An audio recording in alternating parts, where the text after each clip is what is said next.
Nou, dit was nou gesukkel. Gesukkel om hierdie vruggebruik konsep in my kop te kry. Ek het dit wel ingewikkeld gemaak. Ja, so ek wil dit nou net weer aan myself verduidelik, kort en kragtig, dat ek dit net weer vinnig sal kan snap. Ek het goeie templates nou, ten minste, en ja, daar is nog 'n paar, daar gaan 'n paar boedels wees wat ek hierdie berekeninge moet doen. Okay, so let's okay. Ons moet die waarde bereken. Okay, 'n usefruct. Dis waar het begin. Kom ons begin by die begin, né? 'n usefruct basies vruggebruik begin basies ontstaan basies word geskep basies. In ons voorbeeld gebruik ons 'n langslewende gade en kinders. Dis gewoonlik die scenario, maar dit kan ook tussen kinders wees en so. Okay. So die rede vir 'n vruggebruik is om die gebruik van 'n bate, 'n huis, te split van die eienaarskap.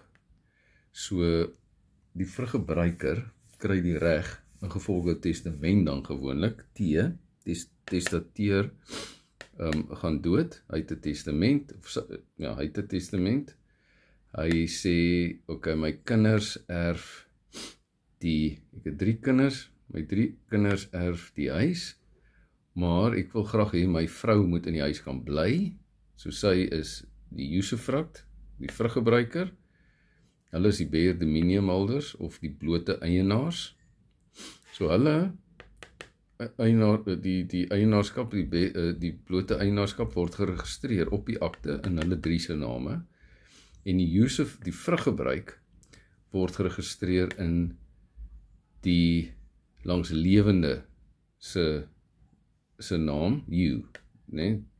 Vir usufructory. Okay. So nou wat gebeur? So op dood word geskep en dan skei die regte. Okay, so die vruggebruiker kan dan die huis uitverhuur. Sy kan dan bly maar die blote eienaars is die kinders. Wat boedelbelasting nou aanbetref, word net hierdie waarde van die blote eiendomsreg, net die waarde van die blote eiendom, sonder die waarde van die vruggebruik, word vir boedelbelasting bygetel. Okay? So jy werk basies die waarde van die vruggebruik uit, jy gebruik age and next birthday van die langslewende, maal 12, die waarde van die eiendom, dis waarde 1, daarso, waarde van die eiendom op die eerstervende se dood, gebruik die age next birthday, sorry vir die Engels, age next birthday van die langslewende gade, maal die waarde, maal 12, dan kry jy die annual value, dan teen sy life expectancy factor, wat in tabel A is, is 'n faktor, en dan as jy dit maal, dan kry jy die waarde van die vruggebruik. So dan vat jy die waarde op datum van dood, minus die vruggebruikwaarde gee vir jou die bare dominium waarde, dit is wat dan nou in die eerstervende se boedel ingesluit word. So basies in die likwidasie en distribusie rekening word die eiendom teen daai waarde ingebring in die likwidasie en distribusie deel, maar in die boedelbelastingberekening word die vruggebruikse waarde afgetrek. So in werklikheid is dit dan nou net die bare dominium waarde wat in die eerstervende se boedel hanteer word. Okay, nou gaan die vruggebruiker dood, die langslewende gaan nou dood. So op daai datum word die waarde van die eiendom bepaal. En dan val die vruggebruikreg, val dan die blote eienaars toe, en hulle word dan volle eienaars. So die waarde van daai vruggebruik vir die res van hulle lewens moet dan uitgewerk word. Dis wat ek nie verstaan het nie. Okay? So nou is die 3 seuns, want toe hulle ma nou sterf, toe is hulle 60, 55, 53 jaar oud. Nou, om die waarde van hierdie vruggebruik, wat na hulle toe val, uit te werk, vat jy die waarde maal 12% maal hulle faktor. Dan kry hulle beheerde minimum, daai waarde, daai usufruct waarde, wat na hulle toe val. Dit word dan nou, daai waarde word dan nou in die langslewende se boedel bygetel. So met ander woorde, in die likwidasie en distribusierekening van die oorlewende, die langslewende, is daar nie 'n bate nie. So die huis is nie in die langslewende se boedel mee nie. Al wat in die boedel is, so daar's niks in die likwidasie en distribusierekening, maar in die boedelbelastingberekening word hierdie regte uitgewerk. So as daar net een beheerde minimum is, dan word dit uitgewerk op net een, maar in hierdie geval, as dan nou sê maar as 3, dan word op elkeen se lewensverwagting uitgewerk, en dan elkeen gaan proporsioneel, so elkeen se som gaan verskil, want elkeen het 'n ander ouderdom, en elkeen gaan proporsioneel dan sy deel betaal. Okay, so dan kry jy nou, so dit is die waarde wat nou in die langslewende se boedel ingetel word, en dit word deur die beheerde minimumhouders betaal. Maar dan is daar 'n proviso 1 en 2. Dit is om hierdie waarde wat hier ingesluit word te beperk. Okay, so die eerste proviso beperk hierdie waarde deur te sê, as indien, okay, so hierdie is nie altyd ter sprake nie, want dit hang af of die beheerde minimumhouders 'n bequest prys betaal het. Wanneer toe hulle so wat kan gebeur, sê nou maar daar's 2 kinders, een wil boer, een wil nie boerie, so dan kan die testament basies sê, okay, ons het 10 miljoen rand plaas, Jannie is die erf die plaas, maar hy moet vir Sunny. So ouma woon op die plaas, die ma bly aan op die plaas, sy kry vruggebruik, Jannie erf die plaas, hy raak die beheerde minimumhouder, maar onderhewig daaraan dat hy vir Sunny 5 miljoen rand betaal. So om daai waarde uit te werk. Dis hulle praat van 'n bequest prys, ek kan nie onthou wat dit in Afrikaans is nie.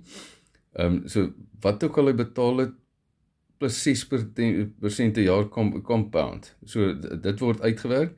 So nou by die second provider, as dit van toepassing is, dan is dit bequest prys maal 6% compound.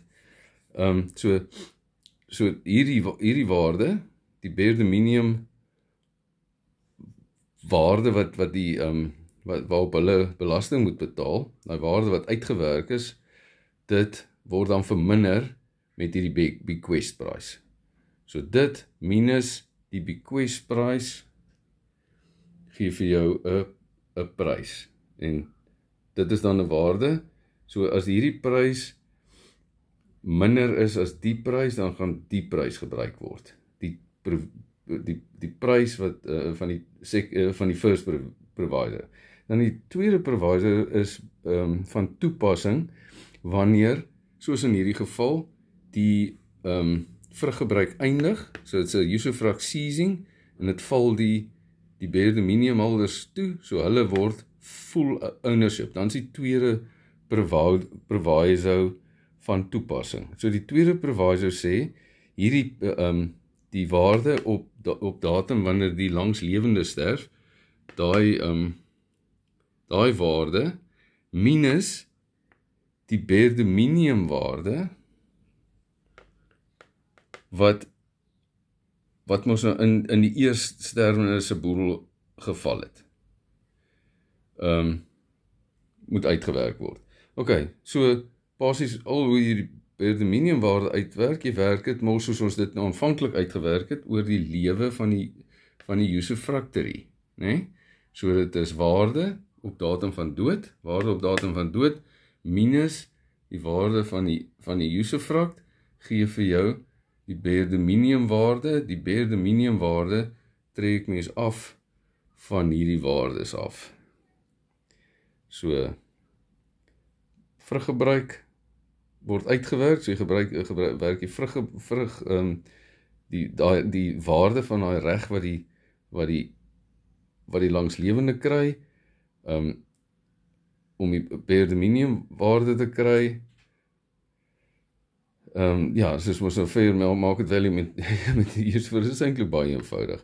En dan vat jy net die tweede waarde minus die bare minimum at creation. So wat ook al soos daai waarde die minste is basies, dan gaan dit gebruik word. Maar as hierdie waarde minder is, dan gaan dit gebruik word, of so. So dit beperk basies die reg. Ok, dan is daar net, kyk of ek dit kan mooi verduidelik. So as 'n bare minimum holder sterf, dan op daai datum word die waarde van die eiendom bepaal, en dan werk mens soos met die vorige een, gebruik jy die usufructory se lewens age next birthday, maal dit met die waarde maal 12, dan kry jy daai faktor, dan werk jy daai waarde uit, en dan dieselfde, so dan vat jy die waarde op daai datum die waarde op daai datum, minus die waarde van die usufruct, gee vir jou die bare minimum waarde op sy datum van dood, en dit word in sy likwidasie en distribusie ingesluit. So daai derde wat op die titelakte staan, word in likwidasie en distribusie ingesluit, en dan in die boedelbelasting afdeling word die waarde van die usufruct afgetrek. Ok, great. Nou weet ek het goed verduidelik, dink ek verstaan dit goed, en dit is net jammer, ek het so baie lank gevat. Bye!